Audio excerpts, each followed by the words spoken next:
I like your hair. Why, thank you. This is the new fall look. This is my fall look. I'll probably take it into the winter, maybe even spring. Yeah, because I'm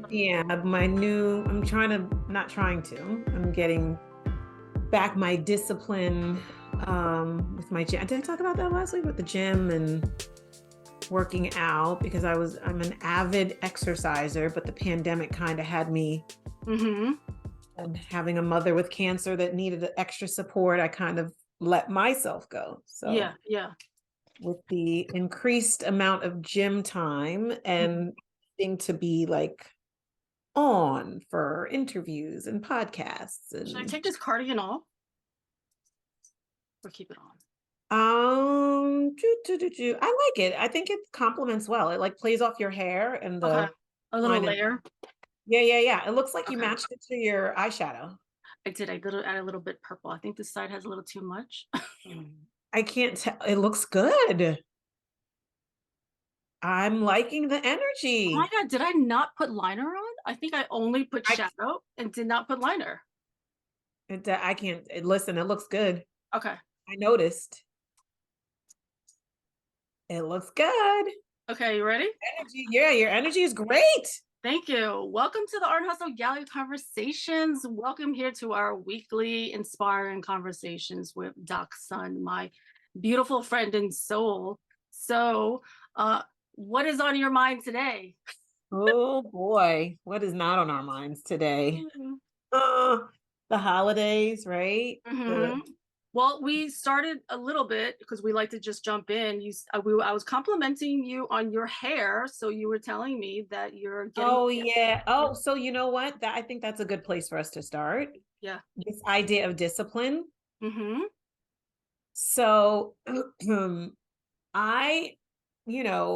may or may not know, my mom had lung cancer, and she's like on chemo drugs or whatever, but it's for the most part out of her body. Yeah. And she was diagnosed during the pandemic, like that March where we literally went to go stay at home. Yeah. That Friday, I think it was, like that Friday when, at least here in New Jersey, they were like, oh, the kids aren't coming to school next week. Yeah. My mom she was like, she was like, you have to start chemo next week. Wow. So she started chemo that Monday of stay in place. I think chemo, she had radiation for all of that time. And then she had her surgery. So over the last 2 years, I had been like, and during the pandemic, right, taking care of her. And you figure at the height of the pandemic, there were times when I couldn't go in with her. Yeah, because a lot of people I know who were going through that, they had to do it alone. So we had it was tough. I would have to drop her off, even for radiation. We would go in, I would sit in the parking lot, and it was like 7 o'clock in the morning. And, so I just think all of that threw off just my system, my rhythm, on top of it being freaking pandemic with kids. Yeah. And it just took my body out. It took my body all the way out. Really? Oh, yeah. Yeah. And I'm like, I truly believe, looking back, which I think a lot of people are going to look back on those days and know, there was probably a little bit of depression. There was a little bit of anxiety. There was, a little bit of everything just messing with my mental. Yeah. And the first thing that kind of went was, my body, like exercising. And I tried, but I just, that my energy was low. So all of that to say, I feel like I've come out of my funk and my fog. Yeah. And I'm like, okay, it's time to get all of this back together. And the discipline of getting back in the gym consistently and having a regimen, having a plan. So I was like, you know what? I don't want to, sometimes I have to be on camera. Sometimes I have to be at a training. And when I'm working out, my naturally curly hair doesn't always look good right after a workout. Yeah. So I was like, let's do some braids for a while I get the rhythm going. And so this is my switch up for discipline. Okay. I love it because I feel like hair and color and clothes really affect us. So hence why when I come on here with different colors and you're like, hey, I see something different, or you feel a different energy, right? Yes. Yes. I see it. I see it. Hence when I put on this sweater, this is like it's winter outside, but I'm like, pink is hot. This is hot. Yeah, Hot pink. I know. I don't think I've ever saw that hot pink one. So I'm like, oh, like hot pink and your change of hair. I feel it. I feel it. This is one of my favorite ones. This is one of my favorite ones. But to your point, I think a lot of people out there don't recognize the importance of like switching things up. Like switching things up. I think I remember it was Tony Robbins. I was listening to one of his podcasts and he was talking about his morning routine. Yeah. And how when he wakes up, he does different things, physical things to like jolt him, right? To trigger his brain, to trigger his body. Is like, let's go. Yeah. And a lot of my clients, my female clients, I always tell them, like, when they're in a rut, I'm like, take a risk. Yeah. Right? Change your hair color. And I know to some people like, oh, it may be crazy. No, but sometimes when you are feeling like low energy and lethargic, you want to change something in your life, right? I've told people, change the way you're driving to work. If you drive to work and you're on automatic, tomorrow, just pick a different route. Yeah. Because what it does is it triggers to the brain, wake up, wake up. Don't be on automatic. So I love a good switch up. I love it. Exactly. That's why I came here with the pink hair one day, and then now it's purple, so. And you got the purple eyeshadow working. And the purple eyeshadow to go with it. So what switch ups are you thinking about? Like, we're getting ready to go into like a new year. Yeah. Any switch ups that you're thinking about for yourself? Yeah. Like me, like hair is a huge thing. Like I always feel like hair is like an easy like switch up for me. Like you said, when I came on here with the pink hair originally, you're like, oh, what made you go pink? I'm like, well, I always know in the summer I like to go blonde. And then from the blonde, I'll do because I do all my hair colors myself to save money. So I'm like, okay, from the blonde, then I can switch it up to another color, to like the pink, to the purple. Now I think it's great for like fall and winter. And I'm coming to a better place where I'm focusing more on myself now. I am like, yeah, you look lighter. Yeah. You look a little bit freer, and it doesn't mean that you don't feel a little, but you definitely don't seem as heavy as you did before. Yeah. Yeah. Right. I feel a little stronger. What? You're already strong. You're already, like, the fact that you're even able to have these conversations, Linda, that's the strength. That really is the strength. It's not always like, oh, the action. The strength is like having the conversation and having the awareness that you have to do it. So I think sometimes people beat themselves up because they're like, oh, I didn't do this, I didn't do that. No. Like, I want you to be real clear. I actually believe you're stronger than you think you are. I think other people see it easier than I do. Of course, because you're in the shit. Yeah. And it's just like in general of like, I didn't see myself till I saw myself on these podcasts in general of how strong and who I look like to everybody. Because I know all the stuff I've done. It's just that I don't see it. And everybody else is like, Linda, like, you fucking did all of this, and this. Like, don't you see how much and how strong you are? I'm like, well, to me, I'm just going through it like survival. But my survival surpasses a shitload of other people's survival. My survival is like fucking bulldoze all of my goals and get there. You know what I mean? But that's just me in survival mode. Am I really present in it? No, I'm more present now. Yeah. See, when you start clearing out your space, watch, more is going to come to you. Yeah.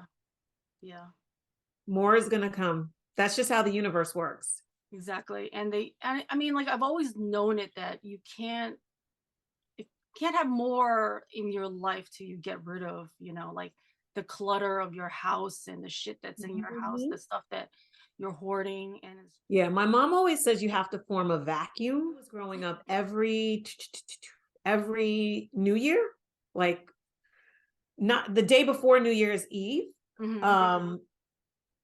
We would, my parents would have us like not just clean the house, but we would have to like bag up old clothes, shoes, coats, items in our rooms, things that we haven't like touched worn or touched.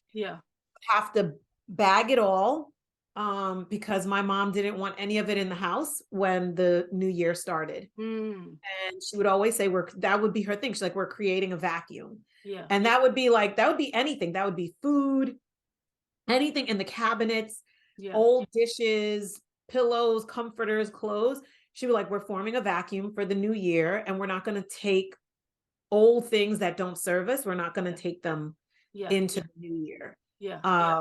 And we did that every year. I do it with my kids now. Not the same way, but we definitely around New Year's Eve, we start doing vision boards, and we do like clearing out of things in the house. And we each do our own vision board and put them up in our rooms. But I think when we clear space, to your point, you create room for something else and something better. Totally. And I feel like I was mourning and grieving for the past 2 years, and I think it's something I obviously needed, because I realized like one thing that I did was that I took a tour with Maddie to her new high school, and I told you that, where it looked like the colors of our high school, and I started crying, and I'm like, why am I crying? And then it clicked to me where I'm processing all of those feelings now in these past 2 years of everything that I never processed as a child, as a teenager, and as an adult. And I needed to cry it out. I needed to feel it, be sad, be hysterical, be raging. Like, I needed to feel all those things because it was all suppressed. And I feel like by the end of the year, I'll be done crying. That sounds like an organized plan. By the end of the year, I'm done crying. I think by the end of the year, I'll be more done crying, because I noticed in some other podcasts that when I started talking to you about things that I didn't bust out crying, where I was able to talk about something and I might feel a little bit of it, but I'm not bursting out and crying, Yeah, you're not overwhelmed by it. And your tears, I think sometimes people see tears and they think tears mean one thing. Tears can mean a lot of different things.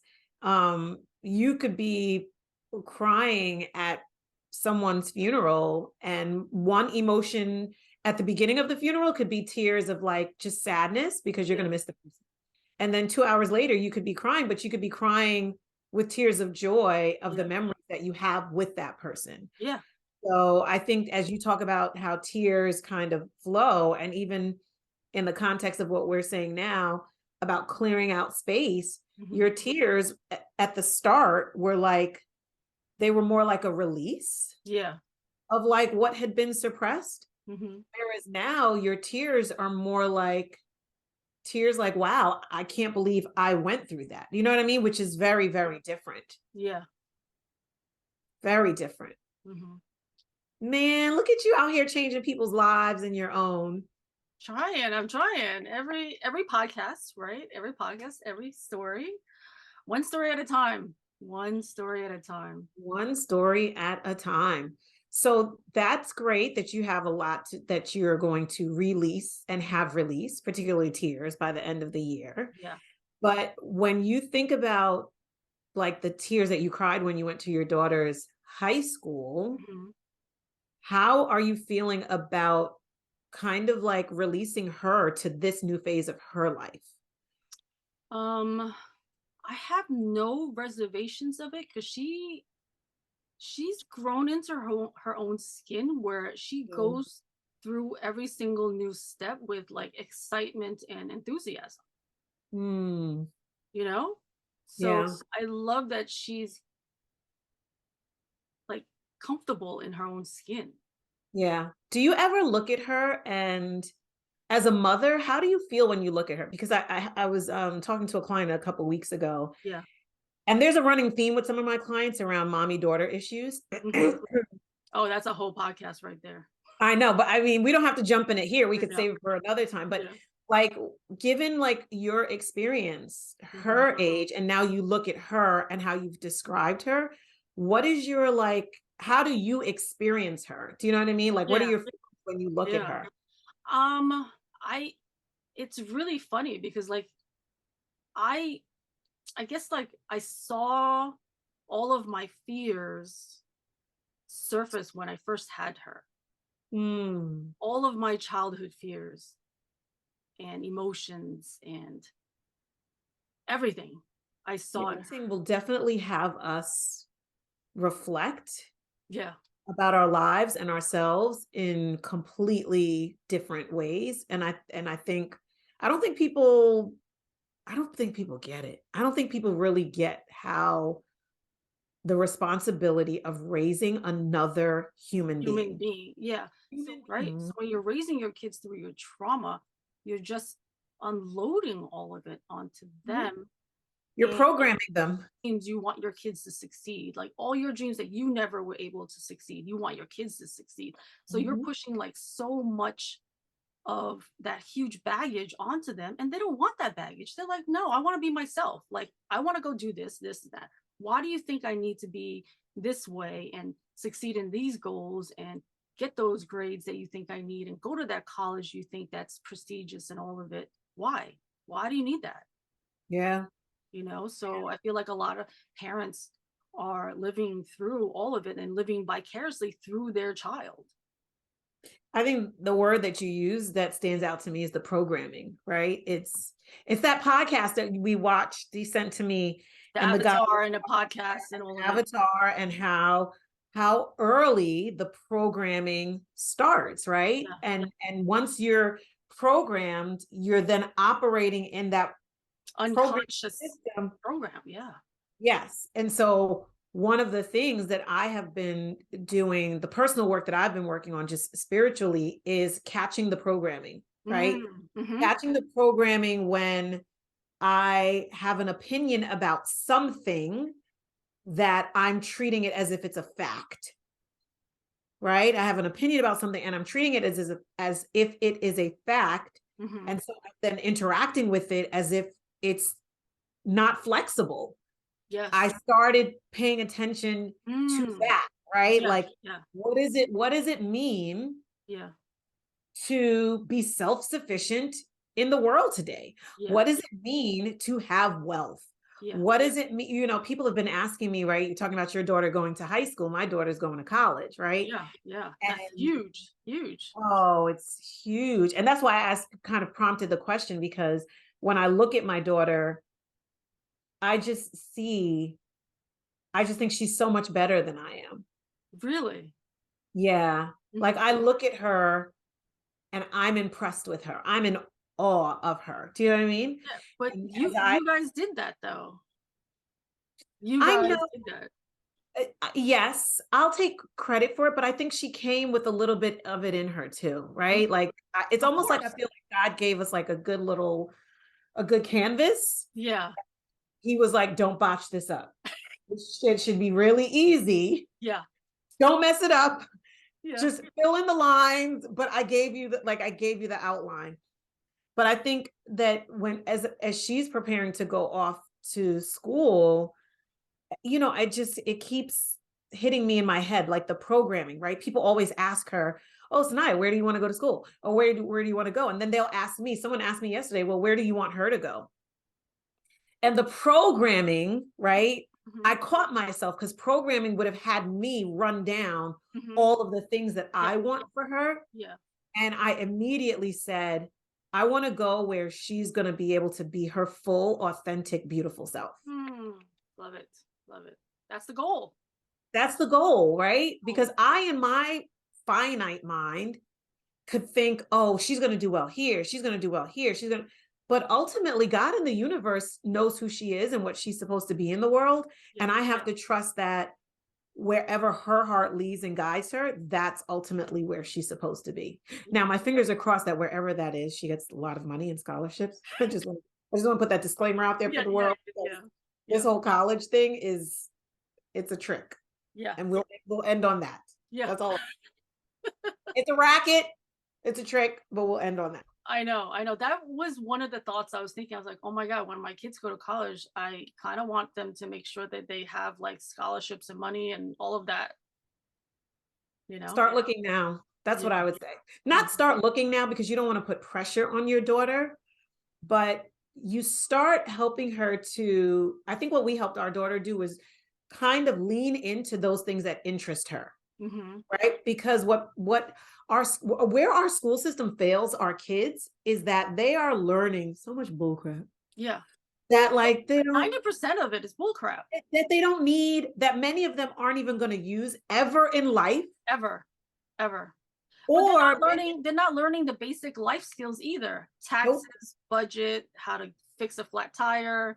I have said multiple times, who the hell cares about calculus? How many people's careers require them to do calculus? Like, let's really think about it. Of all the careers, who's really using calculus right now? But why do they have to take it when they could actually take financial literacy and learn not just like credit, but cryptocurrency, stocks and bonds, trading, life. I see a boot camp, Sunrise boot camp, life skills. Life skills. You stay adding something to my plate. A life skills boot camp. A life skills boot camp for students who are going to graduate high school. I see it. You're gonna do it. They need it though, right? Because some kids are like, I don't know my son comes home every day and fusses at least once. He's like, Mom, when am I ever going to use this? And I can't argue with him. I don't argue with my kids. I'm like, son, you are correct. But this is the system that we're operating in. And until we can get to a place where we can change the system, right? Well, I shouldn't say that. That's actually not. You could do a homeschool. I just caught myself. I just caught myself. The reality is I didn't want to homeschool. My mom wanted me to homeschool. And I was like, yeah, girl, no, I'm not homeschooling. I love my kids. I'm going to do the best that I can in the few hours that I have them and then deprogram them when they come back from school. Let me tell you about all of this. Let me give you the real Black history, right? Let me give you the history about like our indigenous native people from this land that were the original inhabitants of this land. Listen. Of her leaving the nest and the relationship and how you raised her. And it's funny, but I've been transitioning my relationship with her probably the last couple of years. I think the pandemic was actually great for us because we were able to connect in a different way during the pandemic. Really? And I watched her mature. It's like my son, when we started the pandemic, and I tell people this all the time, my son was the shortest person in the house. He was the shortest person. By the end of that first year of like the 1-year anniversary of the pandemic, like that summer, my son had passed everyone in the house, including my husband. Really? In height. Wow. And I tell people all the time, like, if it had not been for the pandemic, I would not have seen every single detail. Wow. So I heard, we had to be because there was no place to go. But every day I heard my son's voice change. Like I heard it go from a high pitch to weak to when it was like a full regular deep voice. And my husband and I, we laugh all the time because had we not been in the pandemic, it would have just been, it would not have been in the forefront of our eyes, right? Because it would have been the hustle and bustle. Oh, get your stuff, go to school, come home. But because every day we were eating dinner together, which we did before, but it was different, right? Because now we're all day together. We would do morning meditations together. We would do midday check-ins, right? As a family. Yeah. I heard his voice and literally saw him grow inch by inch. Wow. So with my daughter, I was really blessed to have those 2 years during the pandemic to almost like for our relationship to go from like mother-daughter to like mother-daughter. I love it. That's beautiful that was able to happen. And then the gift of time. You know what I mean? Like you said of the last podcast, where you want someone to realize how to be more present and grateful for what they have, you know? And I always remind people of that when someone starts to complain about, oh, you know, this and that. And I think me being able to travel to China and experience a third world country of, you know, how it is there, and then realizing, oh my God, thank God I live in America and have all of these luxuries that people don't have in a third world country, you know? So when someone complains about just regular life, I let them remind them, like, listen, you have the basic fundamental things that majority of the world don't have. So you should be happy that you have a roof over your head, you have food, you have family, you have friends, like you have transportation, you have a car, you know, like those are basic things that a lot of people don't have. So you should be. And even if you don't have like the highest level of things, right? Yeah. You know, access is everything, right? Public transportation, right? Like a lot of countries, they don't necessarily have that kind of, or just plumbing. Yeah. Like in China, I saw people just throwing their garbage out the window into the river. And I'm like, you're throwing it into the river and there's people fishing down the way. What's wrong with people? Like, what? But one of the things I was thinking about, I wanted to ask you is, how did your relationship with Kyle change after you had kids? Oh man, that's a good question. Because we're coming up on our 20th wedding anniversary. When? December 28th. December 28th. Can I talk to you guys on December 28th? Probably not, but we'll figure. December 29. 29 or the 30th. Or the day before. The 27th. Let me talk to you the day before. All right. It's the day before. Give me your reflections. I think the change I think I saw the change more in him than I did in myself. Really? Yeah. When we had our daughter, he had a different level of focus about life. And my husband's always been focused, so it's not like, but it was different. Yeah. Right? He got in motion about certain things that he wanted her to have, right? We were in a townhouse at the time, and he was like, no, we need something bigger where she can play in the yard. And I want our home to be in a town where there's diversity. I want the home to I want the school system. Like he just started thinking about things in a different way. Yeah. And that for me was impressive. I knew he was going to be a great dad because his father was a great father. But I think between the two of us, we've always been very intentional about putting our marriage first. And I know I've heard like, we counsel, work with couples or whatever. And there's always somebody's like, oh no, my kids come before my significant other. No. And we're like, yeah, we always make the joke. We're like, listen, when the kids are gone, you two need to know each other, right? You don't want to look around and the kids are gone. And then you're like, you don't even know who you're in relationship with. Yeah. So we laugh, our kids, they crack up at us all the time. They come home, they're like, oh, you guys are putting each other first. You're going on a date night. Like from the beginning, our kids, we were like, yep, nope, this is mommy and daddy time. Yeah. On a date night. Nope, you can't come. They'll get like, oh, can we come to the diner with you? We're like, nope, this is like, we're very, very, we became more intentional about our relationship and making sure that we poured into it. Well, that's amazing, because the example that you showed them is to make sure that they foster that relationship, and that marriage is very important besides the family unit. It is. Well, and we always told them that like the family can't be strong if the two of us aren't strong. Yeah. If we're fighting and we're disagreeing and we're not on the same page, the family, like if we're the leaders, and we're infighting as the leaders, how can the leaders like lead the tribe? It's not gonna work.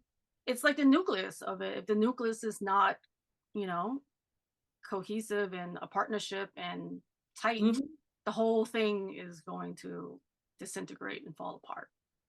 Yeah. And partnerships change. Partnerships change. Like, I've changed, he's changed over 20 years. Well, we've been together 28 years, but 27 years, but we've changed as individuals. Yeah, that's another amazing thing to look at, because like, how do you maneuver that when each partner is technically changing through the years? It's funny, you asked that question. Somebody just posted, I'll send it to you, an article about that in relationship. How do you maintain putting the other person first while still being an individual? Yeah. And I think the way we did it was we were both always very mindful of what the other person needed, and we respected what the other person needed. So I would always pay attention to, like, you know, times when he needs to be with other men, with his fraternity brothers. And I would encourage it. Like, I would say, okay, you have been in this house with us and these kids too damn long. I actually need you to go away, right? He went away with his frat brothers this summer, and it was like the best thing for him. But we've always maintained our being individuals inside a relationship, because we stayed communicating. Like, when I wanted to go get my doctorate, I told him, I said, I want to get my doctorate. I know this affects the whole family. But this is something I want us to do. This is how I believe it could benefit the family, but it'll also benefit me. So let's sit and talk how we can make this happen.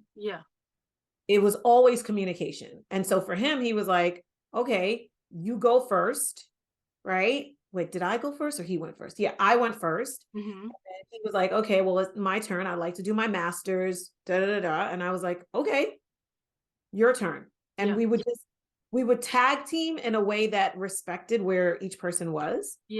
But we always maintained our individualism. I don't know what the word is. Individuality. There it is. I had a brain fart. Now, was there any parts of that journey that you guys had like roadblocks and deal breakers? Yeah, man. Like, I want to hear some of those hard deal breakers. It was money, right? When you are, one of the things we tell a lot of couples today, particularly couples of color, we always tell them, we said the American dream is a crock of crap. Like, the American dream was not ideally created for people of color and immigrants. No, it wasn't, because they didn't have us in mind. Not at all. They didn't have our parents in mind. None of that.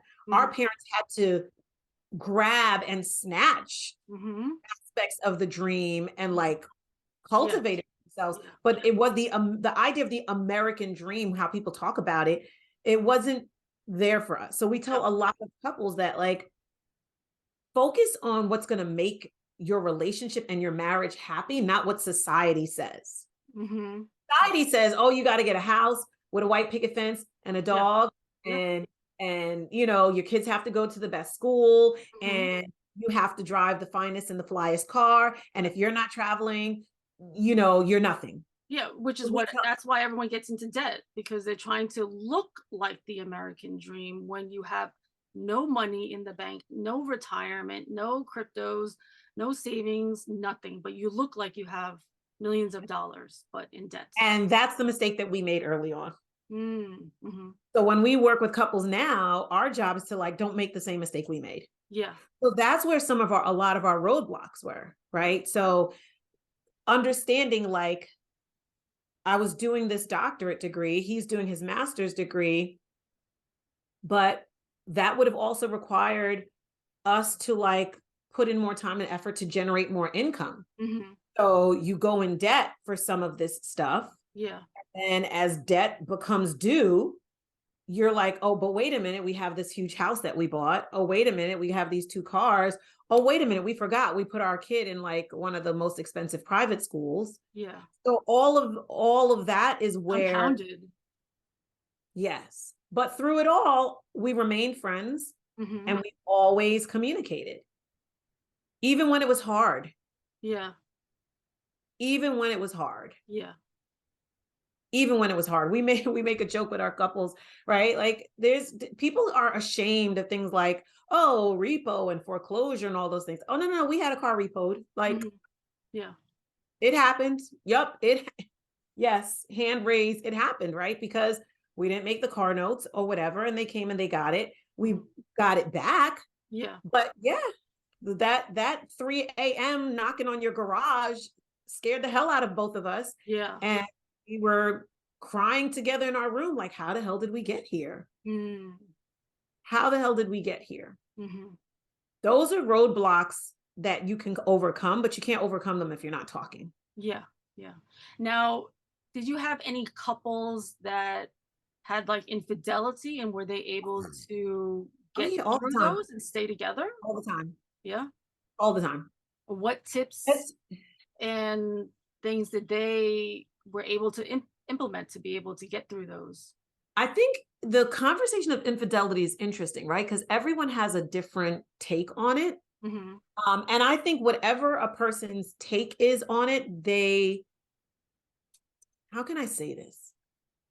They need to be clear as the programming, how we were talking about programming. They need to be clear on what the programming is in their mind on that subject. Yeah, like what that programming told you and what your beliefs on that programming. Or what your beliefs are and all of that, right? For some people, infidelity is like, it's like a, it's not even a non-starter. Like, we're done. Yeah. Some people. Yeah. And for others, they're like, this is the person I want to be with. They made a mistake. Yeah.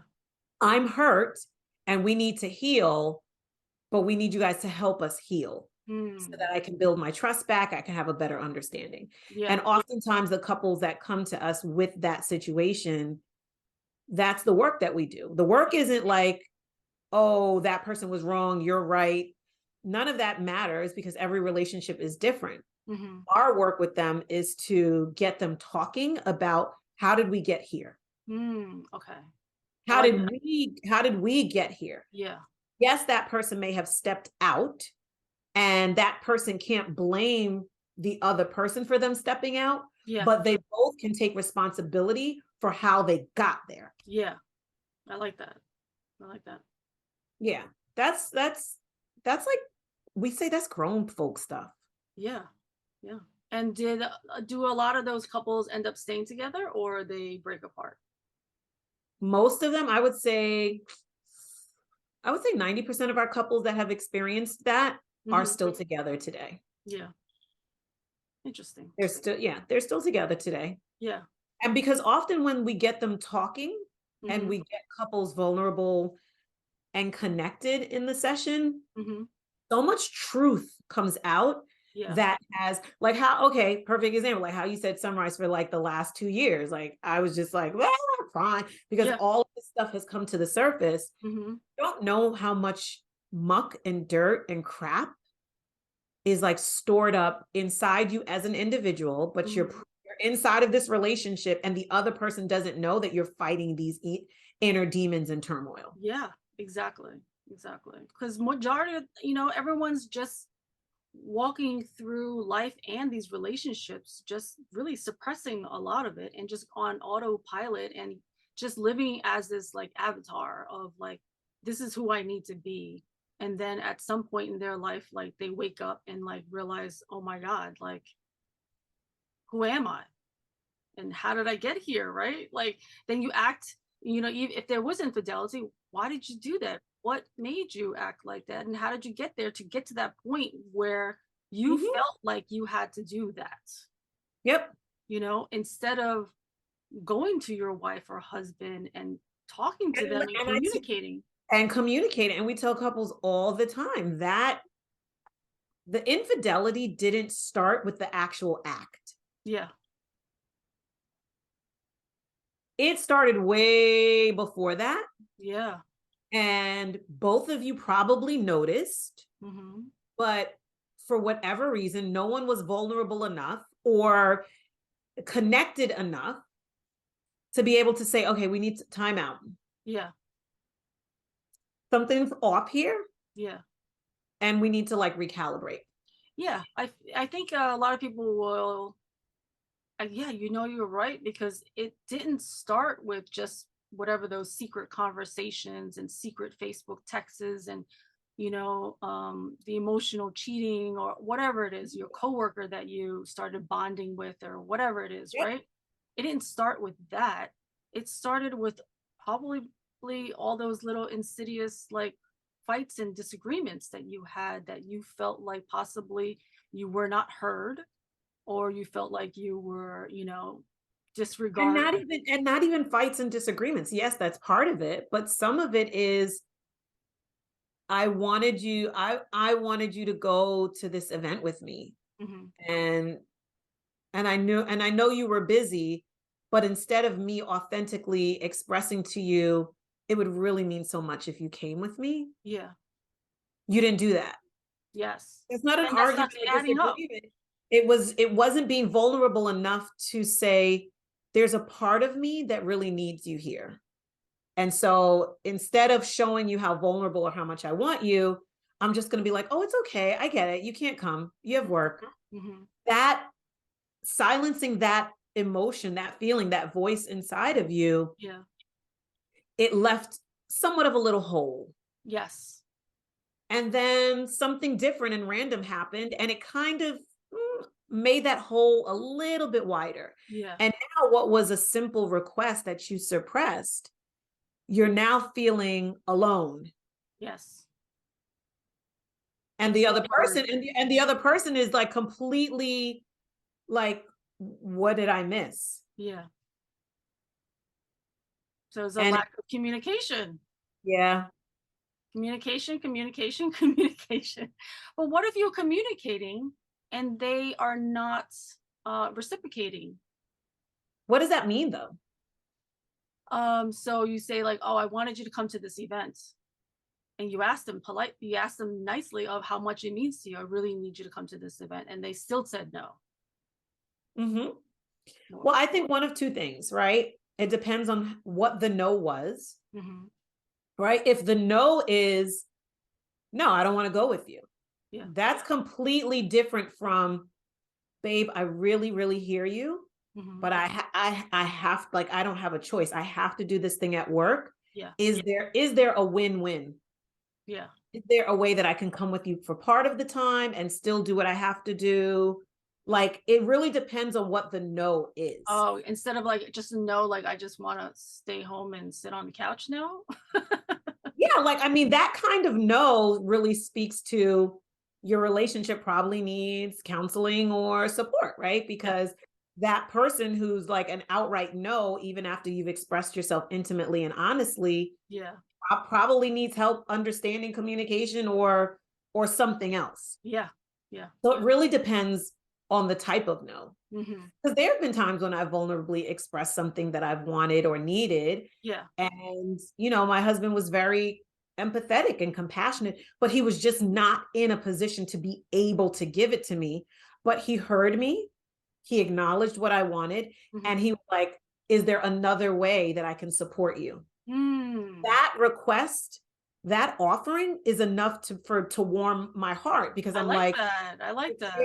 You care enough that you can't necessarily give me exactly what I want, but you're willing to try to give me something. Be like, what else can I do for you to support you in this whatever thing that you need? I just can't do that, but can I give you something else? See? Yes. Beautiful. That's a great tip right there. I try. Because like women, like if they're not getting one thing, they still need to know that they're recognized or seen or heard and whatever they need. Or the other person is willing and loves them enough to figure out a way to get them what they need, even if it's in a different way. Yeah. That's love. Yeah. That is love. That is love. Yeah. That's love.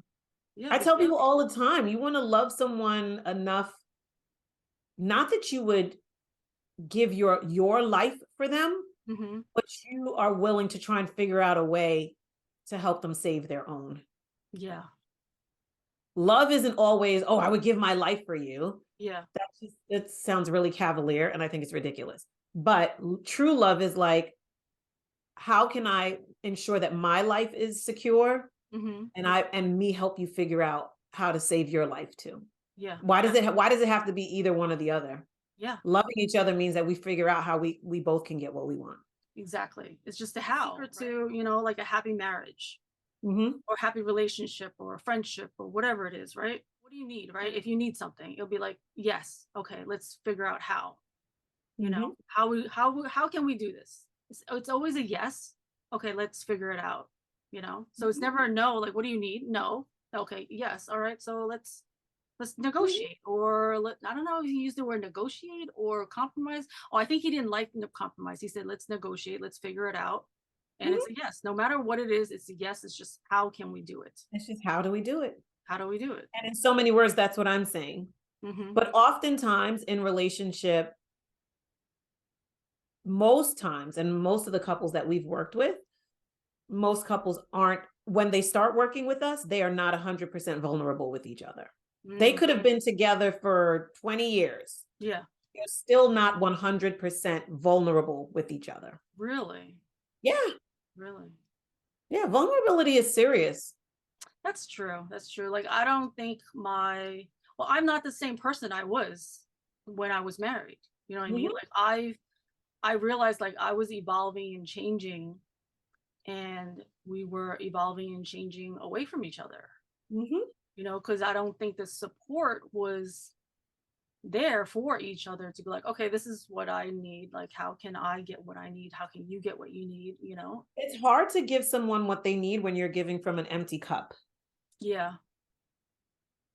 And many times in relationship, we want someone to give us something, and they're giving from an empty cup. So they not only don't have enough for us, they don't have enough for themselves. Yeah. Well, there's another one that this woman said where they're like, her advice, best relationship advice was that it's not a 50-50. It's 100 and 100. It's 100. You come with your 100 of your authenticity, your happiness, and I will come as my best self. And if you are not your best self, go figure it out, work on yourself, and then we'll meet up, and we'll meet up down the road. Yeah, we'll meet up down the road when you're 100, and we can be, you know, 100 and 100. It's not 50-50. No, because if you're 50-50, that other 50%, like you want it from them, right? Like, you're trying to take it from them. Yeah, but really all they got to give you is half of their 50, which is really 25%. 25%. Oh my God. See, that's the problem with everybody. Because I was like listening to, I think we talked about it, where you're programming, like you're running on autopilot for what, like 5% of your brain, and then the rest how like vacant those relationships are when you're not giving your full 100% of yourself. Yeah, exactly. Yeah. Run into a lot of problems. This is grown people conversations, right? This is only for people who are ready to like take it on and like try it on in their lives. Yeah. Yeah. Vulnerability is some heavy-ish, you know, like Brene Brown talks about it, and everyone should watch her Netflix special on vulnerability. I love the first one when she put that first one out, and that thing just blew up. She was just shocked how, you know, that blew up so quickly. And that was a huge thing of being vulnerable. People don't want to be vulnerable. People don't want to show the sides of themselves that they, you know, are scared to reveal or hide or whatever it is, you know? Yeah, it's the programming, right? If I ask someone for help, that means people are going to perceive me as weak. Yeah. That's programming. It is. It is. So we're going to debunk all of those programming and shed light on all of it. And that's why these weekly inspiring conversations are so beautiful. One story at a time. Sunrise. I love it. I love it. Anything else you want the people to know before we wrap it up? Because we can just keep talking forever. I don't know how much time you got, but I can just keep talking. I know. I don't know. I just think as people go into, you know, Thanksgiving, I know that, you know, some people may have lost loved ones. And I think we said this last week, just ask for the help, right? Yes. Ask for the help. And when someone offers a gift of come spend time at my house for the holidays, accept. Yeah. You accept, because, Exactly. you know, that's that person also being vulnerable. Yeah. By offering and saying, I see you, I see what you need, and I want to be here for you. Yeah. And Don't, yeah. yeah, and that's one great thing about my journey is that I've opened the door to my feelings and vulnerability. So when anybody calls me, like I said to you probably off air, that I literally just start telling them, no, I don't feel good. No, I am depressed. No, I am going through this.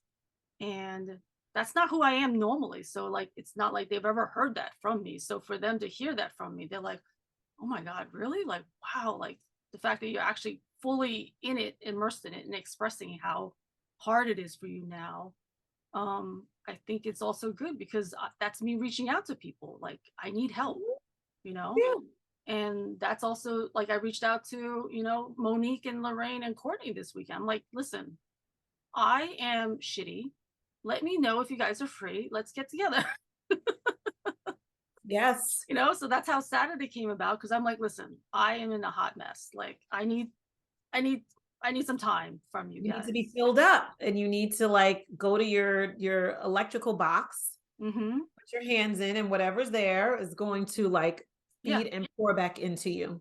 Exactly. And that's one beautiful thing also. Like I was talking to one of my guy friends, and we're always checking up on each other every so often, right?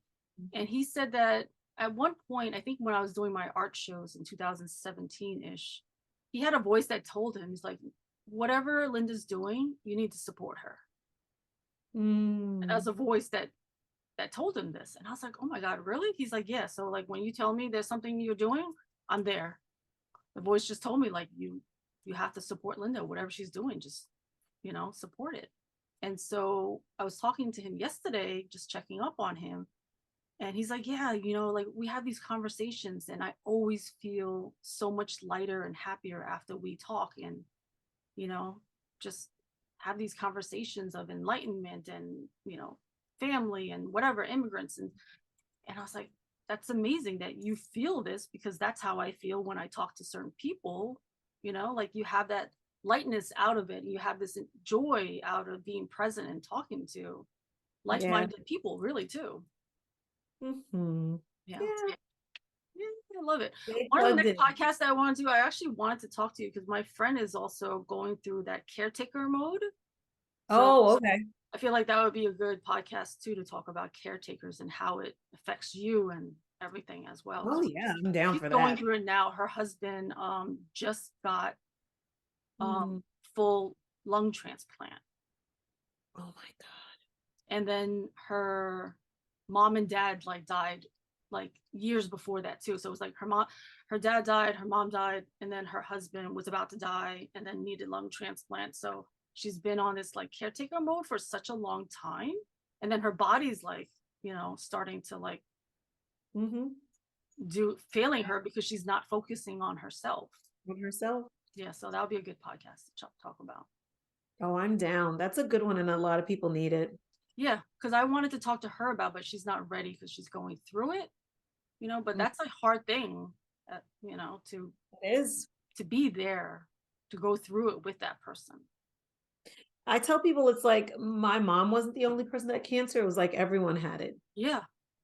Everybody. Now, it's not the same thing because she was physically going through what it felt like and the trauma and the emotional, but there's a residual experience of everyone around her because we're all just as worried as she is. Yeah, exactly. Yeah. That's a great conversation to have of how you experience that time. Love it. Thank you so much.